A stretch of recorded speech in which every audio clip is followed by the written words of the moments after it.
Hey guys, my name is Esports Money's ESM Mac10, whatever you want to call me, and today I'm kind of tired, about to take a nap. I really mean to get back into the whole streaming playing thing. If you follow my main account on DotA Buff, you'll see I haven't been playing much there, but I have a Smurf account, and I have been playing about somewhere between 2 and 5, maybe up to like 7 games a week. So I have been playing a bit. I've probably played a total of like 7 or 8 games of Lycan in the new patch. Maybe a little bit less, maybe like 5 or 6. But so a few notes about him, because hence the title of the video. This is kind of a weird blog informal video. Just wanted to put something out because I felt bad about not putting content out, and I was a little bit sad reading about Fierce today. He was another video producer on YouTube, much more successful than myself, much better at the game than myself. So let's talk about Lycan in 6.84. So Lycan has essentially not been changed, but Lycan is one of those heroes that really is impacted by everything else that gets changed. Every hero is affected by the changes of other heroes. You don't have to nerf Juggernaut to make him worse. You can just make another hero that does the same thing better, like maybe a Life Stealer, or anything. But so if you buff similar heroes, then other heroes get worse, but you don't really do that with Lycan. When some dynamic of the entire game changes, it affects Lycan. If kill gold is adjusted, it's a really big effect on the way Lycan should be played and the way he works. Because Lycan is a hero that can either be built to split push really hard, or he can be built to just kill people all game. You can build him as utility if you want, because he can get farmed so quickly with his wolves and with the Vlads. So, So he didn't get changed directly, but due to all of the other things around him that changed, he's very different this patch. Jungling is a lot harder than it used to be because Stout Shield got nerfed, and a lot of people have talked to me about getting a Ring of Protection instead of a Stout Shield, because I tried way back in the day to use Ring of Protection and not Stout Shield and just tank with my body, but that was back when Ring of Protection gave 1 less armor, and Lycan had 1 less base armor. So he's got 2 more armor now, but after experimenting with it, you can kind of try it, but it's a big gamble. You kind of need to get nothing but Satyr camps for that to work. I still recommend using a Stout Shield, even though it's weaker, but you also can start with an Iron Branch since you have extra gold, and also because you're going to be using the Iron Branch to turn it into a Vlad's later. So the biggest thing about jungling that makes it harder is it takes you about another minute to get the difference between where you normally would be like level 3 and level 4, like the difference between level 3 and level 4 has increased by around 30 to 45 seconds on average per game for me, which is kind of shit, but it is what it is. That being said, when you actually do have the Vlads is a slightly stronger item than it was before, which makes it scale a little bit better, because I almost never get rid of the Vlads, even if I'm 6 slotted. Like, I would need to be like 6 slotted with another 10,000 gold to really replace my Vlads with something else, because it works so well with the Necro 3 and your wolves. And with this buff, hey, it's awesome. Also, now your Vlad's bonuses, the lifesteal goes on your ranged Necrobook minion, which is cool. So let's transition to talking about the Necrobook. Necrobook got a massive buff. Give me 1 second here. Dota 2 patch 6.84.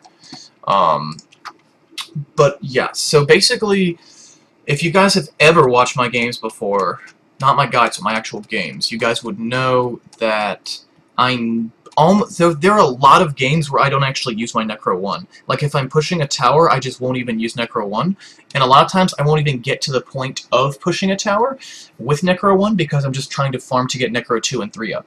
Sometimes I'll use Necro 2, but usually if I'm having a good game and I get Roche and I'm getting my Ancients, I'm stacking the Ancients every minute, and I'm farming the lane or the jungle or whatever's near, depending on whether I'm Radiant or Dire, I will, a lot of games, probably half of the games I've played with Lycan, I don't even use my Necrobook 2, or I use my Necrobook 2 once. I don't use Necrobook 1 at all, and I just wait till I get Necrobook 3, because once the difference between getting Necro 1 and Necro 3 is smaller than the difference between no Necrobook and Necro 1, because the gold for Necro 1's like 2,700, and the gold for Necro 2 and the gold from Necro 1 to Necro 3 is 2,500 total. But so before, the Necrobook Warrior and Archer help with 400 at level 1, now it's 600. The damage used to start at 25, now it's 45. The Necro Archer, for the Warrior, the Archer used to start at 40, now the Archer starts at 60, and the Archer move speed bonus has been increased at all. Basically, every level of Necrobook got a buff except for level 3, which was left the same, and the idea is to make level 1 and level 2 Necrobook useful for something. The Necrobook Warrior does 45 damage at level 1 now, and before it did 50 damage at level 2. So it's really closing the gap. It's making it so if you run into a position where you are level, like let's say it's 20 minutes in, and you have a Necro 1 or a Necro 2, you can actually use it, and it will be viable. Now, I normally get my Necro 3 between 18 and 20 minutes, used to be between like 17 and 18 minutes. But why am I getting a Necro 1 at 20 minutes? Why is that an okay thing? Because I've started rushing Deso. That's probably the biggest buff that Lycan could ask for, and those of you that have followed me really, really closely know that I've always been really interested in Deso, and when I build for a fighting build, I always go for Deso because the minus armor works on towers, and when I go for a fighting build, I try to get a fighting build that is also a split-pushing build. So I have Deso damage reduced from 60 to 50, but the recipe cost was reduced from 900 to 300, so you basically just farm the 2 mithril hammers and then buy the recipe. So really around the time where you would get Necro 3 before, really it should be sooner because Necro 3 is a more expensive item, but because you're going to be later because you pay with about a minute of your time in the early game because he's harder to jungle. If you don't jungle, then same time. So around like 17, 18 minutes, you should be able to get a Deso, and if your game's going well and you're getting lots of farm, you should be able to get Necro 1 by 20 minutes with the Deso in your inventory and your Vlads and your Treads. I almost always go Treads now. I'll buy Boots of Travel sometimes in the late game and sell the Treads once I have enough money to replace the Tread slot.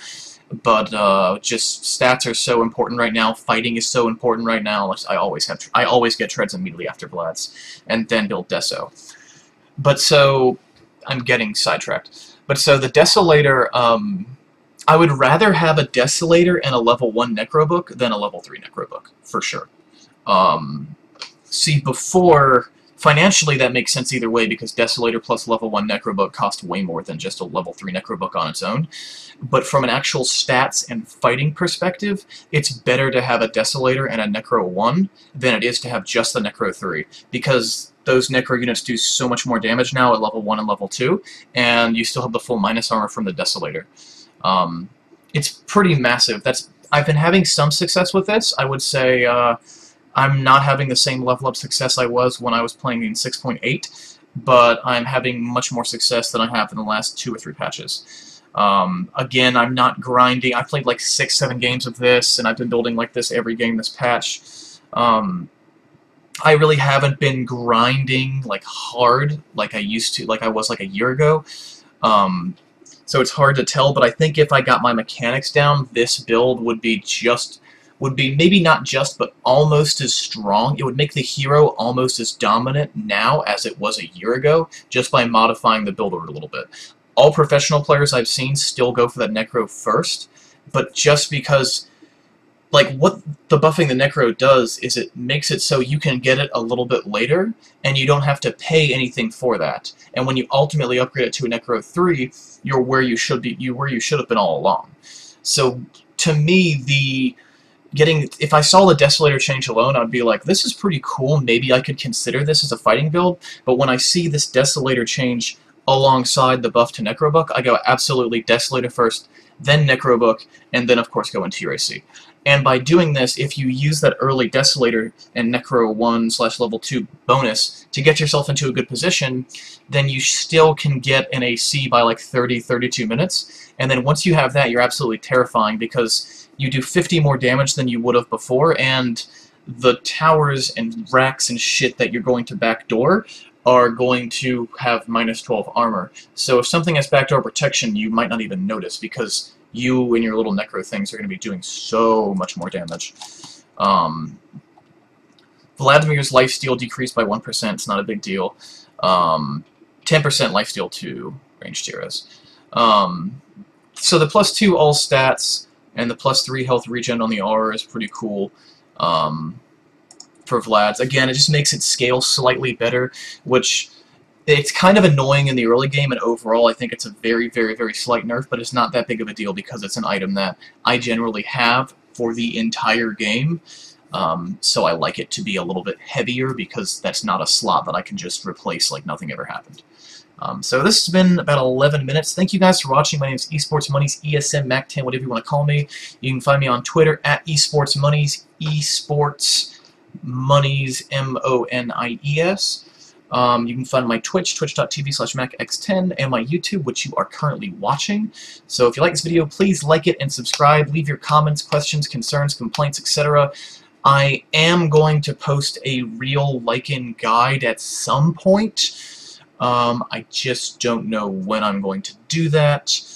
Because I'd really like to take like 1 or 2 days of just like 10 hours one day, or 8 to 10 hours one day, 8 to 10 hours the next day of just playing the hero and really, really figuring it out, because there are a lot of subtle intricacies that I haven't figured out yet, and whenever you change the slightest detail with the hero, you open up Pandora's box and there's a bunch of things you now have to figure out.